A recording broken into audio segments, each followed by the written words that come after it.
Well, good morning, everyone. My name is Robin Cogan, and I am a school nurse with the Camden City School District.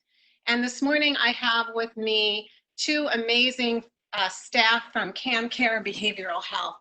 I have Mary Frandon, who's the director, and I have Louis E. Jen, who's one of the therapists.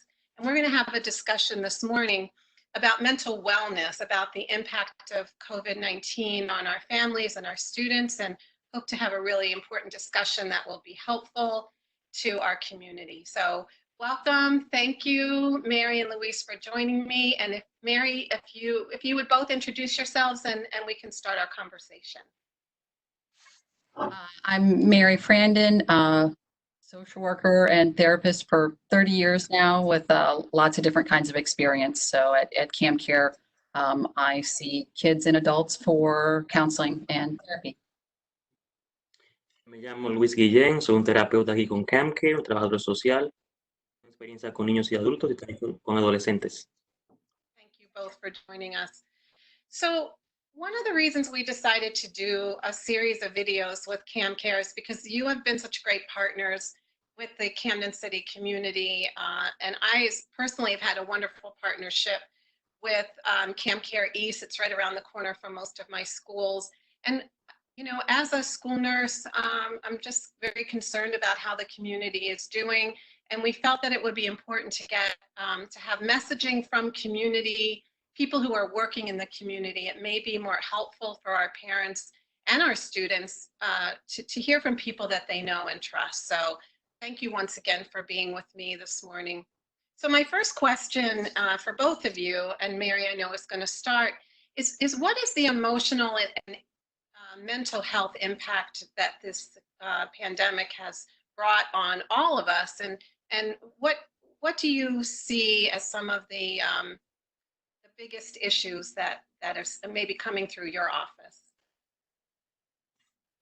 The main ways that the pandemic are impacting, I think, our local community are primarily the emotions of worry and anxiety, along with some fear, and then that could be about health and safety. It also can be about finances because there's been a lot of financial repercussions to what we're experiencing.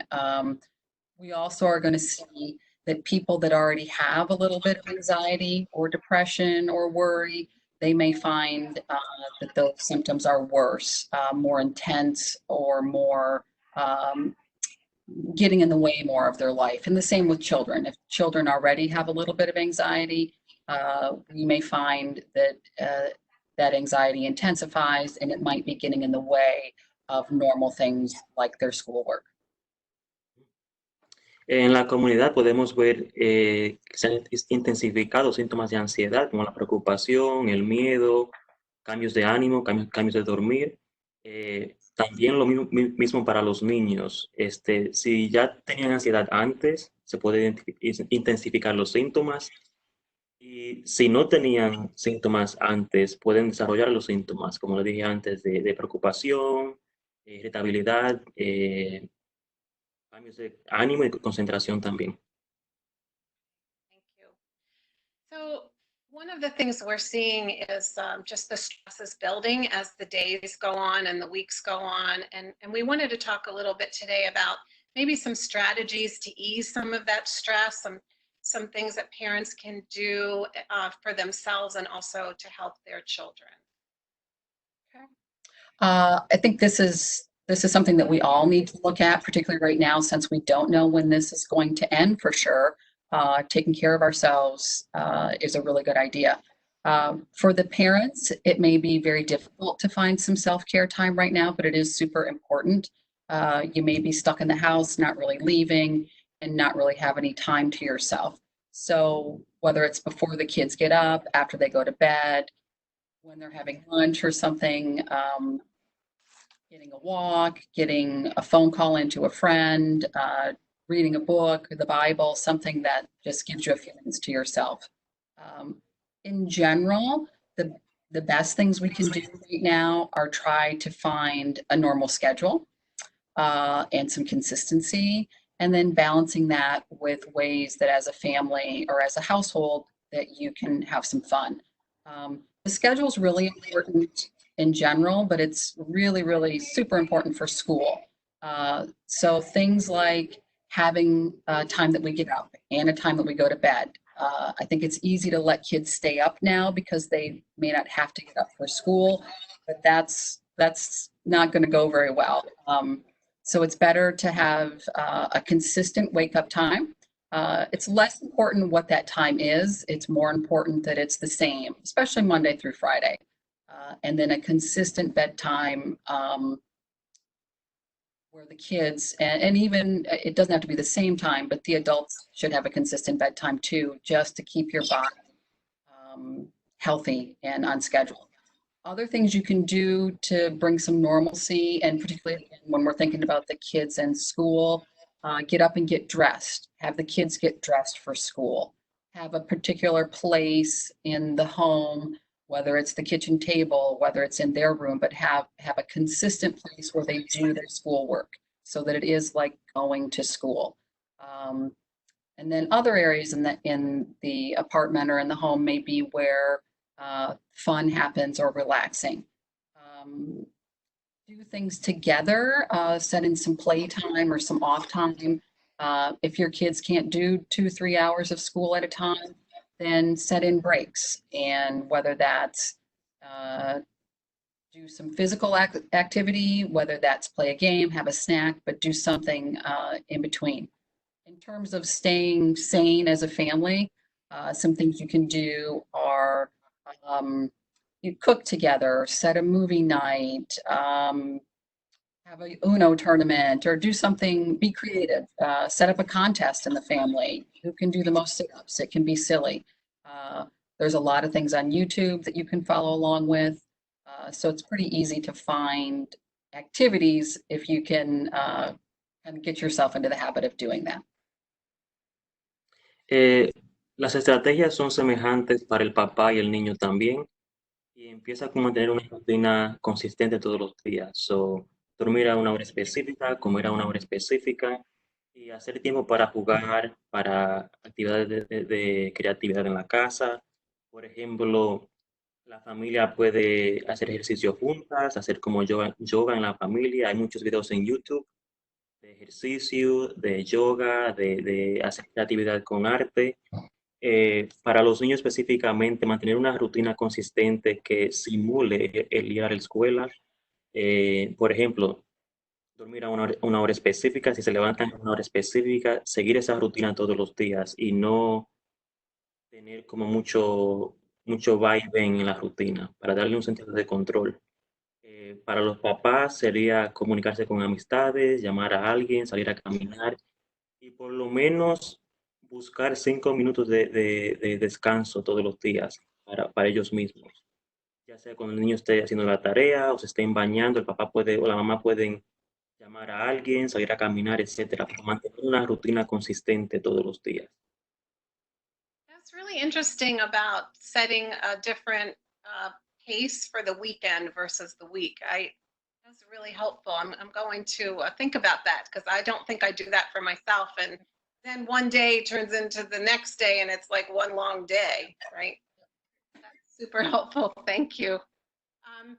So I think some parents are really struggling with this issue about how strict they should be regarding scheduling, regarding setting consequences for some of the kind of meltdown behaviors that I think we're all seeing. I saw a cartoon and it said, it was just a couple sitting next to each other and the wife turned to the husband and said, "Can you please blink quieter?"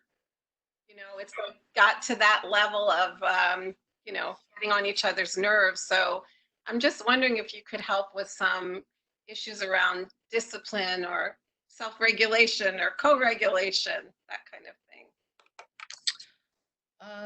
That is one of the most difficult things, I think, for all of us, and particularly for kids. One thing to remember, certainly discipline is very important, and we need to be very compassionate with each other right now because we're all under a lot of stress, and so we're not necessarily at our best, kids included. one thing about kids in meltdowns, whether they're 4 years old and they're laying on the floor, or whether they're older and they're just kind of emotionally yelling or melting down, that it is communicating something to you as the parent, which is that usually they're overwhelmed or frustrated. Um, Best way to discipline, especially right now when we're kind of stuck in the house, is really to be as proactive as you can with other kinds of rewards and activities. So whether that's a reward system where you have a chart and they get points, or they get extra movie time or extra time on their game or their computer, um, those are going to be easier to do than taking things away or doing other kinds of discipline right now. Um, Certainly trying to talk to them, particularly if they're really upset or refusing school, figuring out what's going on. If the meltdowns are about school, uh, sometimes taking a break, doing smaller sessions of school might work better. It might work better to do a different time of day or something like that. Try changing it up. Um, some kids would rather go right through and then be done with it for the day. Other kids are going to need to just do a little at a time. So get to know what works best for your kids and your family. Um, I suggest that you don't make life too difficult on yourself. So doing discipline that's going to make it hard for you is something you may not want to do right now. Taking away their games completely, for instance, would be very hard to enforce. So it's something to keep in mind. Todo comportamiento sucede por una razón. Eso sería entender que el niño no quiere hacer lo que está haciendo como a propósito para enojar al papá o para vengarse, lo que sea, sino que cada comportamiento, especialmente por lo del coronavirus, está pasando por una razón, usualmente por estrés o ansiedad o falta de control o tristeza, lo que sea. So, empezar viendo al niño por un lente como de estrés y que lo que está haciendo es por una razón. Este, También sería premiar el comportamiento que el papá o la mamá quiere ver, en vez de enfocarse en el comportamiento que no quieren ver. So, en vez de castigar, enfocarse en lo que quieren ver. So, dar un premio, dar un obsequio, ganaste algo, etcétera. Pero no enfocarse tanto en lo que no quieren ver. Porque es muy difícil implementar disciplina ahora en estricta, como quitarse el videojuego o no puedes ver televisión porque están todos en la casa. So, sería mejor enfocarse en lo que quieren ver en vez de lo que no quieren ver en el comportamiento del niño. Thank you. It seems like what's important is to have some boundary issues around this time when we're also kind of living on top of each other. And one of the things that we've also been concerned about is screen time. We've talked about limiting screen time is so important, but all of a sudden that's like all we have to connect with the outside world. So is it okay for them to be on their phones and tablets? If it keeps them calm and quiet, should we still be limiting screen time? Well, for adults and kids both, we're totally connected to our devices now. What I would say is that certainly we should make good use of our phones and our tablets and computers and games, but we should also be taking breaks from that.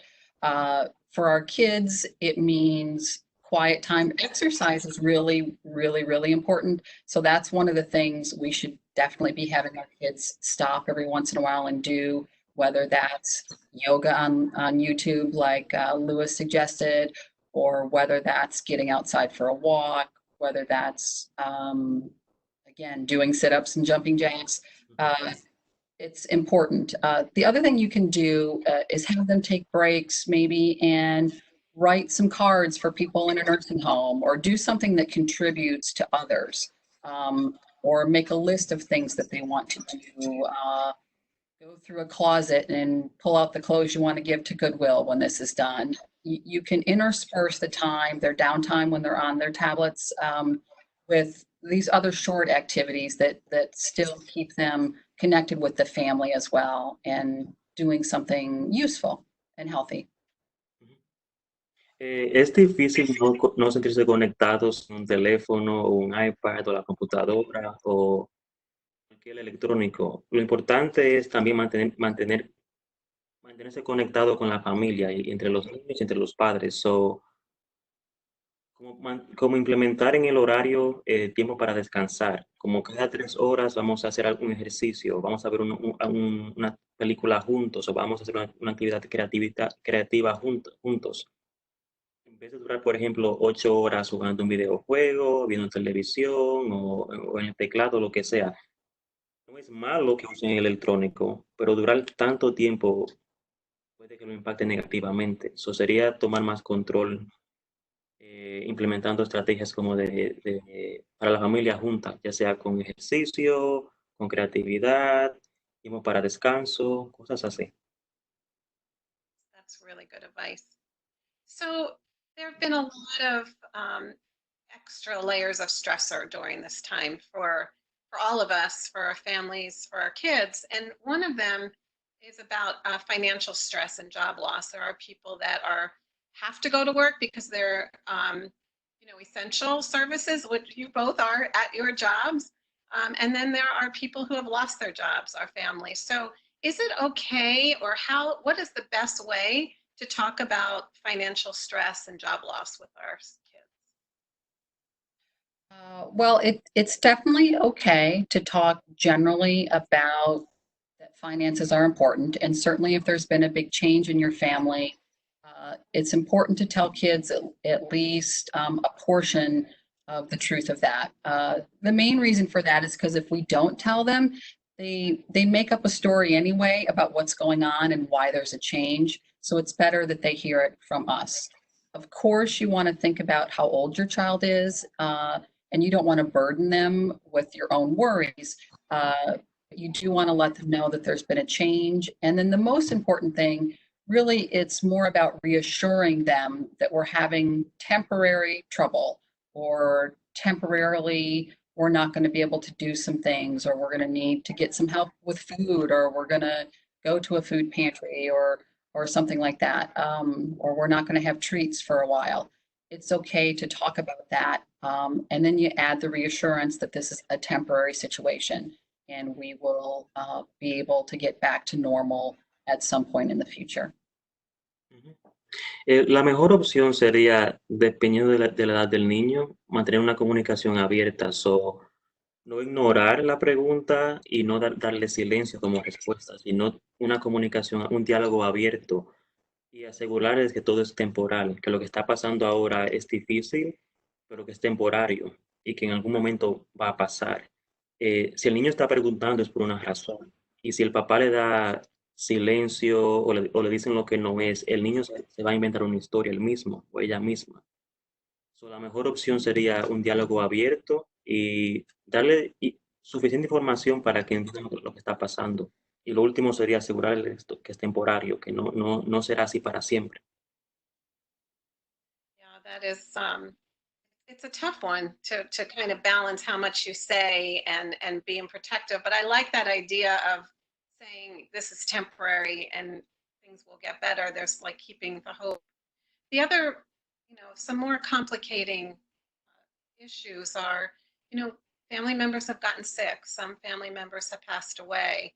The whole issue of grief and death and dying has completely turned on its head in terms of our rituals and things that we would typically do as a community and as a family. So, what is the best way to share this change with our children without instilling undue fear? Because there is enough fear out there to begin with. I think one thing that's important when we're talking about grief and death, illness, is one of the first things to do is to think about your family's spiritual beliefs, because sometimes that's a good framework to use for our children. If you go to church or have a religion that you're part of, sometimes there's a framework there. In general, it's the same idea. We want to tell kids the truth, but in a way, a fairly simple way and answer their questions and not necessarily give more information than that. We again want to be reassuring that they are safe, that they are not going to die, that we're doing all the things as a family to stay safe that we can. And in terms of grief, if you or your child is in a situation where grief is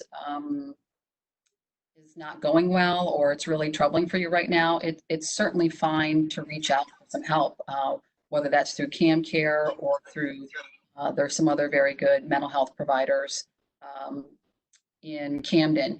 And there's also a lot of online support groups and things like that. So those would be things you could do. But it is important to at least give a little bit of the truth to kids. In terms of funerals and things like that, my guess is that we're going to be doing a lot of that when this eases up. And so opportunity for family to get together in good times and bad will continue.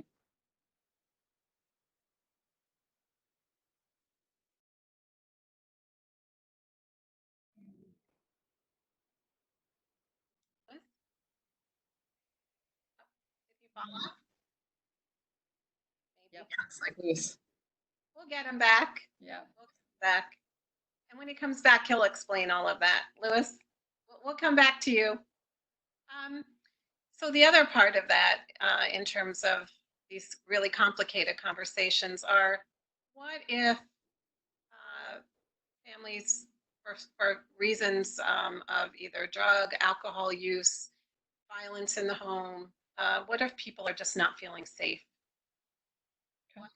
What kind of resources can you share? What do you recommend? Okay.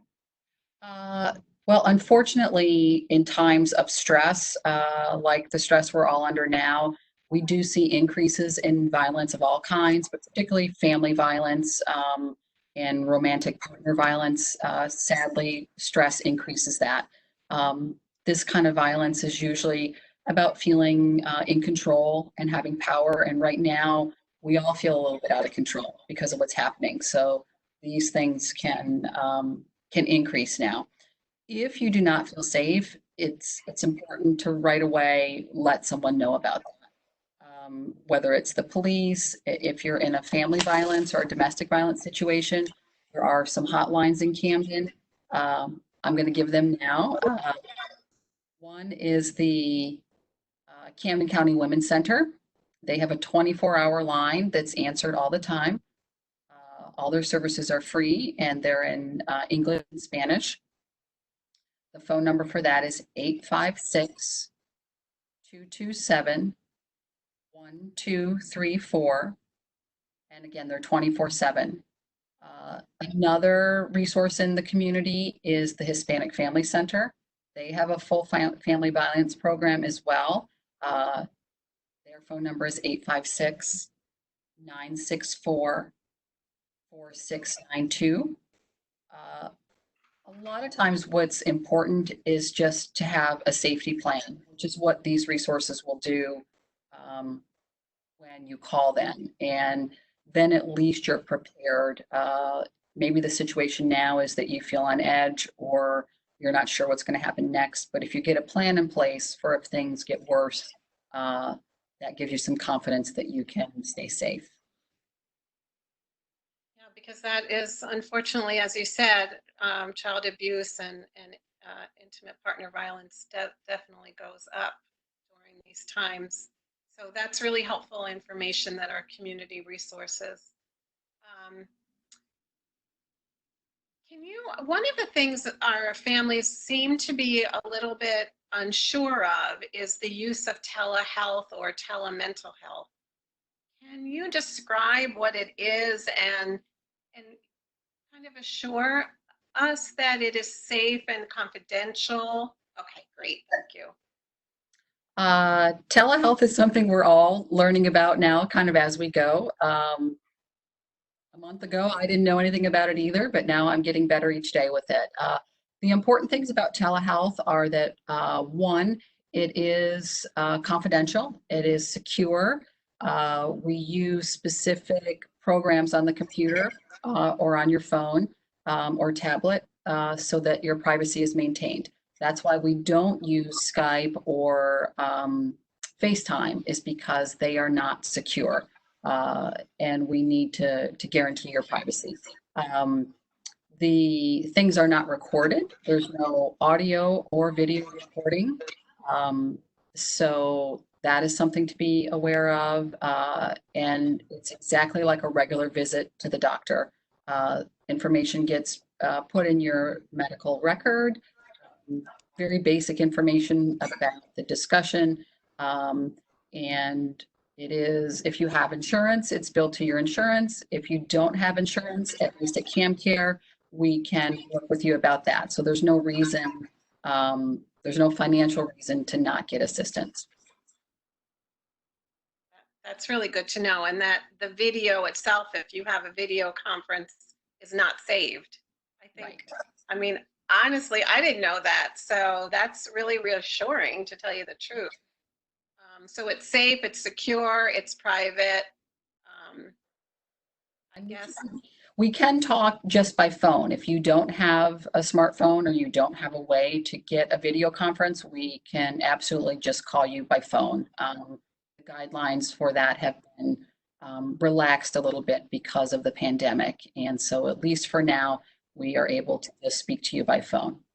And how would someone interested in making a mental health appointment, behavioral health appointment, do that with CAMcare? You can just call the main number at CAMcare, which will get you to our call center. That is 856-583-2400, and they will make an appointment with one of our therapists. Lewis is is a bilingual, so he speaks English and Spanish, and he is seeing new patients as well. Right now, Lewis's audio is not working, unfortunately, but we will do our best to get this translated for everybody. My one last question before we go is, it seems like there's difficulty complying with this physical distancing. I wish they would have called it that instead of social distancing. And I'd like to get the message out to families how important it is to use physical distancing and wear personal protective equipment when we're outside. If you could reinforce that, that would be great. Yeah, it's super important. As we see in South Jersey right now, we're having more cases, but we're nowhere near what's happened in North Jersey, partly because we've been able to slow down the spread of things. Lewis and I are in the same building, but we're not sitting together because of social distancing. So even at work and even in the healthcare centers. And if I weren't doing this right now, I'd be wearing this mask. That's how important it is. It is important even if your neighbors are going out. It's important even if other people's children are going to the park or the playground or hanging out in groups. It just isn't safe yet. And it may not be safe for us, but it's definitely not safe for the older people in our community and for people that have other illnesses. And it's really, ultimately, it's to protect our healthcare workers as well. Those people working in the clinics and in the hospitals and the emergency rooms. So there is an end in sight. Just hang in there. We will get through this, and we'll have great stories to tell a year from now. It'll be in our rear view window a year from now. Well, thank you both. Lewis, I apologize. I don't know what happened to your sound, but like everything we're dealing with, we have to roll with the punches here and go with the flow. And I really appreciate both of you joining me today. This will be hopefully posted on the school district website and hopefully on CAMcare's website. And maybe we can circle back in a week or so and see how things are doing. And thank you both so much. I want to meet you both in real life when this is all over. So thank you both. Good. Appreciate it. Well, yeah. You well, stay safe, and we will be in touch. And your messaging is really important to the community. So thank you. Thanks for having us. Thanks, Lewis. Right. Thanks. Bye. Bye.